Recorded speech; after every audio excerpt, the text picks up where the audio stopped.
আম্মু তোমরা দাদু বাড়ি এসে আম খাচ্ছো? হ্যাঁ, তোমাদের কাম তো খাওয়া শেষ, তুমি এখন বললে তো হবে না।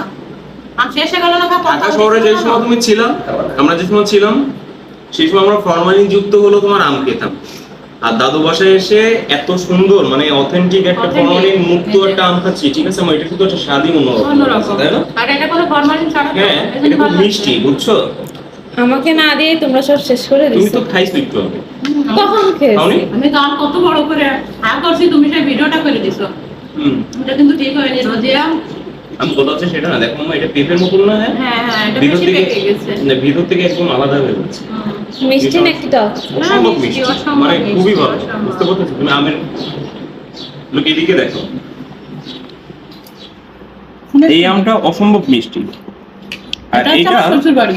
এটা হলো টক, হালকা টক, বাট মিষ্টিটা অনেক, বাট একটু বোঝা যাচ্ছে, বুঝছো? খুবই ভালো লাগে।